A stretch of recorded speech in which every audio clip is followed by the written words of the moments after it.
কোথাও ঘুরতে যাওয়াটা যতটা না আনন্দের, বাড়ি এসে ততটাই খাটুনি খাটতে হয় সংসারের পেছনে।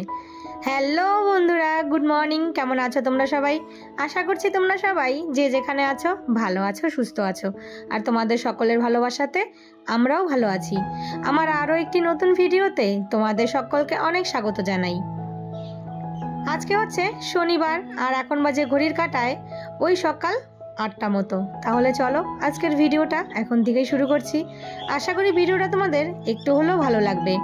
তো এই যে ঘুম থেকে উঠে কাজকর্ম সেরে এক বালতি জামা কাপড় ধুয়ে চলে আসলাম ছাদে। আর এই যে কোথাও ঘুরতে যাওয়াটা যতটা না আনন্দের হয়, বাড়ি বয়ে এসে ততটাই কিন্তু খাটনির কাজকর্মগুলো বেড়ে যায়। ঘর টর গুছাও, তারপর হচ্ছে এই যে ঘুরতে যাওয়ার জামা কাপড়গুলো এগুলো সব কেচে দাও। তো আমার আবার কি, যে জামা কাপড়গুলো একবার পরি সেগুলো না কেচে রাখতে ইচ্ছে হয় না, শুধু ওই দামি শাড়িগুলো ছাড়া। কেননা দামি শাড়ি তো আর সবসময় কাচা যায় না, তো জামা প্যান্টগুলো ঘামের গন্ধ হয়, সেগুলো ধুয়ে দিই। তো দেখো বন্ধুরা, এখন বাজে হচ্ছে 9:15। এদিকে আমার সকালে সমস্ত আশিপাশি কাজ সারা হয়ে গেছে। ঘরটরগুলো মুছে একবারে চান টান করে চলে আসলাম ছাদে। আর আজকে দেখো কত জামা কাপড় বেরিয়ে গেছে। এই যে ঘুরতে গেলাম না, একদিনের জন্য গিয়েছি ঘুরতে, তাও দেখো কত জামা কাপড়। এইরকমই হয়, কোথাও ঘুরতে গেলে জামা কাপড় বাড়ি এসে পরে কাছাকাছি। এমনি তো রোজ কাচতেই হয়, তারপরও আরও আজকে বেশি হয়ে গেছে। যেগুলো পরেছিলাম, তারপর শার্ট প্যান্ট ছেলেদের, ওগুলো সব দিয়ে দিয়েছি। আর শাড়িটা আর ব্লেজারগুলো এখন রোদে দিয়ে যাব। আর আজকে পুজো দিতে পারবো না, অনেকটাই লেট হয়ে গেছে, তো আজকে পুজোটা শাশুড়ি মাকে দিয়ে দিতে বলবো। আর এইদিকে দেখো একটা জিনিস দেখাচ্ছি তোমাদেরকে। এই যে দেখো কুমড়ো গাছগুলোতে এই যে তোমার ছোট ছোট কুমড়ো এসেছে, এই যে দেখতে পাচ্ছ।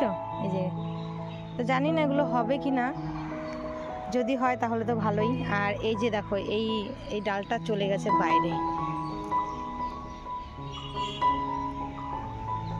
তো আরও না কয়েকটা সুতা টানিয়ে দিতে হবে, তাহলে ভালো হবে। তো চলো নিচে যাই।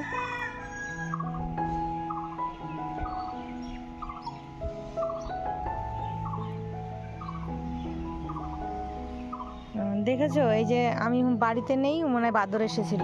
এই যে এখানে একটা বেগুন ছিল, সেটাও খেয়ে ফেলেছে। একটু শুধু নামমাত্র বেরিয়েছিল বেগুনটা, ওটাও খেয়ে নিয়েছে। এই বাদরগুলো না খুব উৎপাত শুরু করেছে। এই বাদরের উৎপাতে বাড়িতে মনে হয় আর একটাও গাছে ফল হবে না। তো দেখো, বাড়ি যাবার আগে দেখে গেছিলাম যে বেগুন গাছে ছোট্ট একটা বেগুন হয়েছে, সবে মাত্র ফুল থেকে একটু বেগুনটা বেরিয়েছে, ফল হয়েছে। তো সেই বেগুনটাও বাদরে হয়তো এসেছিল, সেটাও খেয়ে ফেলেছে। গাছটা একটাও বেগুন হতে মনে হয় আর দিবে না। তো যাই হোক, এইদিকে নিচে এসে মুখে একটু ক্রিম আর হাতে একটু বডি অয়েল মেখে হাতে পায়ে চলে আসলাম রান্নাঘরে। আর মাথায় কিন্তু শ্যাম্পু করেছি, গামছাটা পেঁচানোই আছে। আর আজকে আর পুজো দিতে পারলাম না, অনেকটাই লেট হয়ে গেছে, হাজব্যান্ডের খাবার পাঠাতে হবে। তাই শাশুড়ি মাকে বলে দিলাম পুজোটা তুমি দিয়ে দিও। আর এইদিকে ভাত বসিয়ে দিয়ে নিজের জন্য 1 কাপ চা করে বসে পড়লাম, কেননা নিজেকেও তো একটু সময় দিতে হবে।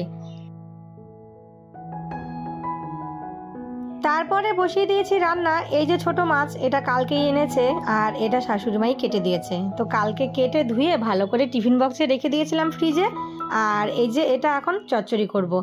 আর এই মাখা মাখা চচ্চড়িটা আমার হাজব্যান্ড খেতে বেশ ভালোবাসে। আর জানো তো, এই ছোট মাছ যতটা না আমি অপছন্দ করি, ততটাই আমার হাজব্যান্ড ভালোবাসে।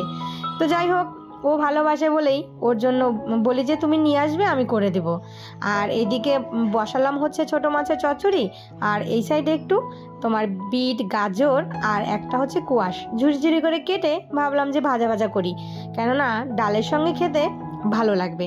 আর সেই দিন জানো তো, কোয়াশ, বিট আর গাজর ভাজা করেছিলাম, খেতে কিন্তু বেশ ভালো লেগেছে, একটু মিষ্টি মিষ্টি লাগে।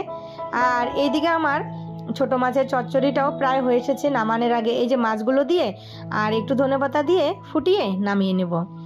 আর প্রেসারে করেছিলাম ডাল, তো সিটি দিয়ে তারপর এই যে দেখো ডালটা আমি ফোড়ন দিয়ে দিলাম।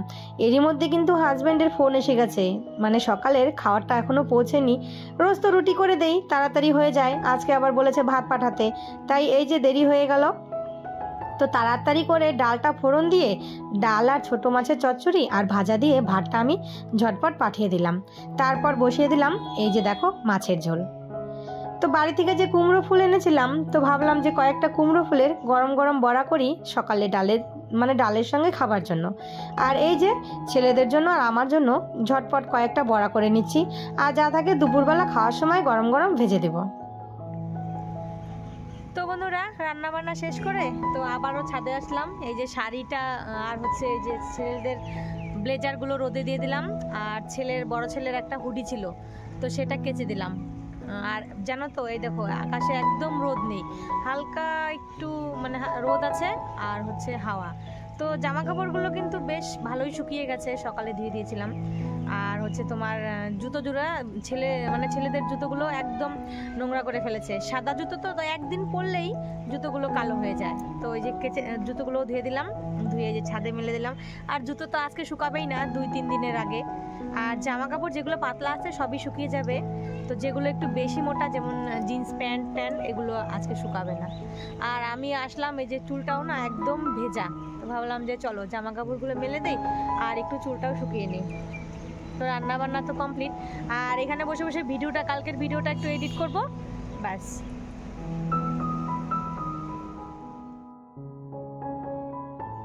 আজকে যা জামা কাপড় কেচেছিলাম বেশিরভাগ জামা কাপড়গুলোই শুকিয়ে গেছে, শুধু ওই বাকি আছে ছেলের হুডি আর হচ্ছে তোমার জিন্স প্যান্টগুলো, আর সবই কিন্তু দেখো বেশিরভাগ শুকিয়ে গেছে। আর ওইদিকে ছেলেদের জুতোগুলো শুকায়নি, ওটা 2 দিন লাগবে শুকোতে। তো সমস্ত জামা কাপড় এই যে আমি এখন ভাঁজ করে গুছিয়ে রেখে দিচ্ছি। আর জানো তো মাঝে মাঝে এই জামা কাপড় এনে ফেলে রেখে দিই, ভাঁজ করতে একদমই ইচ্ছে হয় না, ওই যে তখন একটা আলসি কাজ করে। তো আমার মতন কে কে আছো এইরকম যাদের জামা কাপড় ভাঁজ করতে গেলে একটু বিরক্তি লাগে? আমার কিন্তু বেশ বিরক্তি লাগে। বড় বড় জামা কাপড় হলে চলে যায়, ছোট ছোট হলে বেশি বিরক্তিকর। তারপর সন্ধেবেলা টিভি দেখছি বসে বসে, অমনি হাজবেন্ড নিয়ে আসলো পকোড়া। আর এই যে নিজেই দেখো বেড়ে দিচ্ছে গরম গরম পকোড়া।